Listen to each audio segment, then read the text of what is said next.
Hablaremos ahora de la relación económica del campo con el nuevo contexto que se está dando, esta macroeconomía más estable, con menos inflación y menos incertidumbre cambiaria, por lo menos en este último tiempo. Según el especialista Salvador Di Stefano, dijo que comienza una nueva etapa para el sector agropecuario, para los productores, para las empresas, donde producir va a ser lo más importante y de manera eficiente. Se terminó la etapa de no hay plata. O sea, vos ya, digamos, adelgazaste al Estado, ahora esta economía hay que ponerle músculo para que empiece a correr.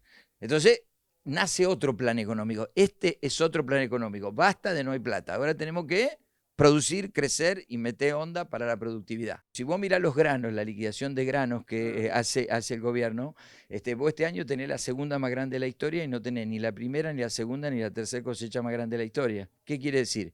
Que el hombre de campo es más vivo que nosotros dos. Está vendiendo lo que tiene ahorrado porque se está comprando campo, se está comprando vaca o se está manejando de contado con los insumos.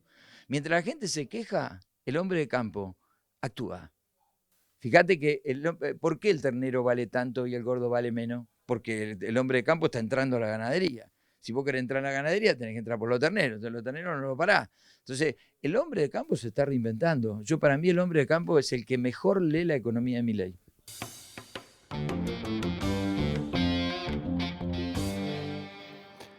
Y también hablamos de las reglas financieras que están rigiendo hoy y cómo esto, o cómo se van acomodando, mejor dicho, los productores respecto a este nuevo escenario sin tanta inflación y, por supuesto, con mayor certeza en cuanto a lo cambiario. Hablamos con un especialista, Mauro Cognetta.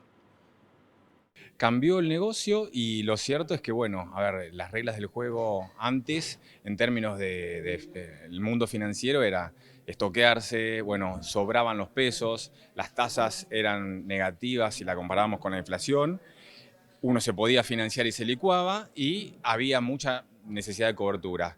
Eso, digamos, hoy es diferente y por lo que se vio después de las elecciones, este punto de inflexión tan esperado, está cambiando y, bueno, las tasas empezaron a normalizarse un poco más, se espera una cierta estabilidad del tipo de cambio, por lo tanto, las reglas del juego ahora son ser más productivos y el mundo de la financiación, que antes era, digamos, relativamente más sencillo, hoy hay que hacer más finos los números entre si conviene para quien obviamente pueda tomar la decisión de financiarse en dólares o en pesos, qué conviene más y qué perspectivas hay hacia el futuro, ya sea de la inflación y del tipo de cambio también.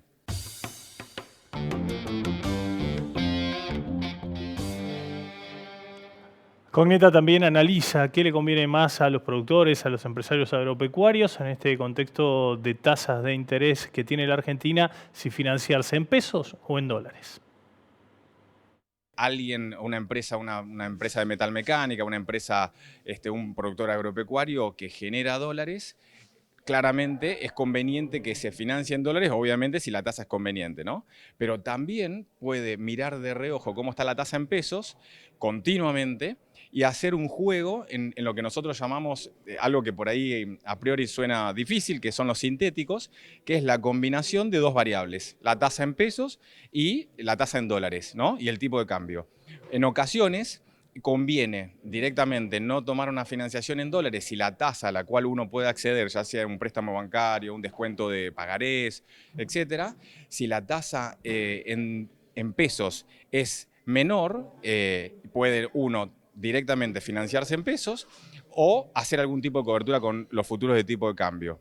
Y algo también importante a la hora de la toma de decisión es la inflación que viene, ¿no? O sea, nosotros conocemos la inflación presente, los datos que se dan de los últimos meses, pero en este sentido, cuando tomamos una decisión de si financiamos a una tasa, suponete, si la tasa te ofrecen un 10% en dólares y un 25% en pesos, podría llegar a ser cara si la inflación se mantiene a la baja como se viene dando. Ahora, si la expectativa es que la inflación se frene un poco, supongamos, ojalá que no, en el peor de los casos suba, ahí ya no te va a convenir. Ese juego es lo que uno tiene que hacer, no es fácil, pero bueno, hay que estar al tanto un poco de las distintas variables y tener un juicio de valor en el momento presente a la hora de tomar esa decisión para el futuro.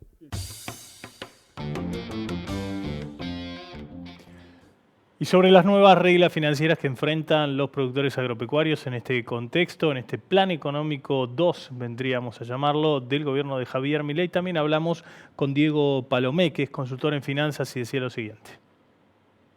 Si yo pudiera dar 2 o 3 tips, básicamente, el primero de ellos claramente, para un productor agrícola que genera dólares, no es ni cerca el año para financiarse en pesos. El negocio vuelve a sus fundamentos, tenés que financiar los flujos en la misma moneda en que se construyen. Para un productor que es una fábrica de dólares, el financiamiento tiene que ser en dólares.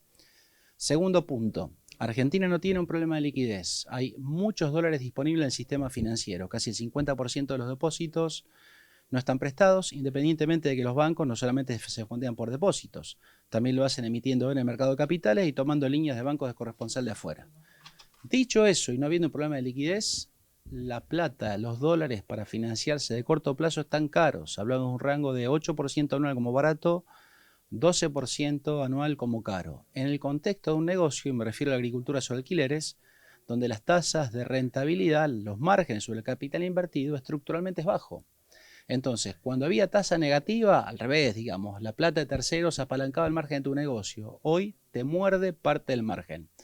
¿Y esto qué significa? No solamente que le tenés que sacar el cuerpo a los pesos como moneda de financiamiento, porque cuando lo transformás esa tasa en pesos en tasa en dólares equivalentes te queda completamente desarbitrada contra la tasa de rentabilidad del negocio, tenés que financiarte en dólares, pero además tenés que ver dentro del total de la inversión que va a hacer una campaña, cuánto tenés que financiar con capital de terceros. Porque, insisto, hoy esa guita es cara.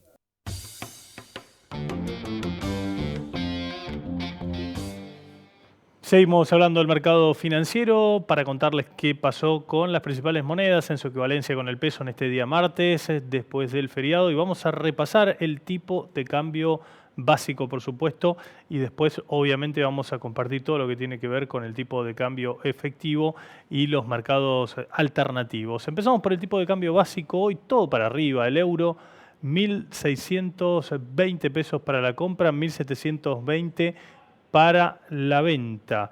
El real, 265 pesos comprador, 280 vendedor. Dólar minorista Banco Nación, 1.220 para la compra, 1.470 para la venta. Y el dólar divisa, dólar mayorista, 1.438,50, 1.447,50. Con este último tipo de cambio repasamos el tipo de cambio efectivo. Ya lo vemos en pantalla, trigo y maíz que pagan un 9,5% de derecho de exportación. El tipo de cambio efectivo 1.310 pesos. El maíz, al igual que el trigo, lo veíamos recién. La soja 26% del tipo de cambio. El derecho de exportación, tipo de cambio efectivo 1.071,15. Derivados de la oleaginosa pagan una retención del 24,5%, 1.092,85 el tipo de cambio efectivo. Derivados del girasol, 4% el impuesto para exportar, 1.389,60 el tipo de cambio efectivo. Harina de trigo, 5,5% es el derecho de exportación.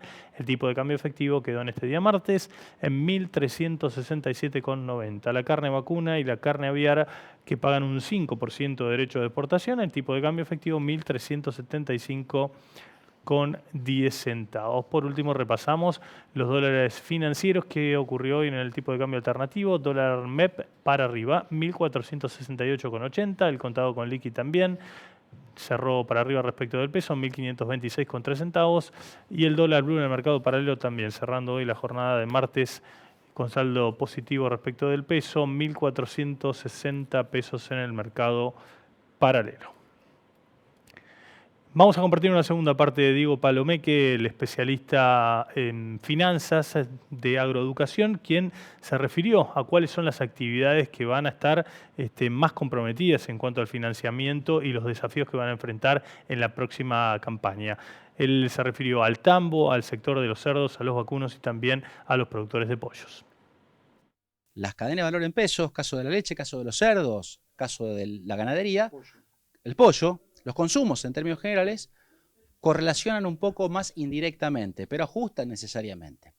Acá hay un punto que tiene que ver que el Banco Central no le permite a los bancos, la traba es regulatoria, no es comercial. El Banco Central no le permite a los bancos comerciales prestar dólares de depósitos a empresas que no lo generan. Con lo cual, te guste o no te guste, si vos sos un productor tambero puro y producís leche y vendés pesos, tu moneda de financiamiento necesariamente va a ser los pesos. Bueno, ahí hay que jugar un poquito, vas a tomar pesos ni que hablar. Las tasas hoy depende, digamos, del tipo de financiamiento que largo. Hay un mercado de pesos que es corto estructuralmente, donde la guita vale algo más parecida al 30, 30 y poco. Hay un mercado de insumos con tarjetas, donde una agronación vale hoy tenía 40% anual. Hay un mercado de préstamo en pesos que oscila dentro de este rango, 30 y pico, el 40%. Contra una tasa de devaluación del 20 y pocos, con lo cual, de vuelta, llegamos, pesos o dólares son tasas positivas, muerden margen. Entonces, la recomendación es la misma, seas agricultor, seas productor tambero, seas productor de cerdo. Limitar el uso del capital de terceros, repensar la estructura de financiamiento de su negocio, ponerle mucho cabeza ahí. Si sos productor de cerdos, ganadería o de leche, tenés que financiar en pesos porque el central no te permite hacerlo de otra manera. Pero tenés forma, básicamente, pero esto es un poco de ingeniería financiera, de meter productos sintéticos para bajar el costo del capital. Pero el concepto es, hace 2 años atrás, el endeudamiento te construía margen, porque no lo devolvía, se licuaba. Claro. Hoy eso no existe.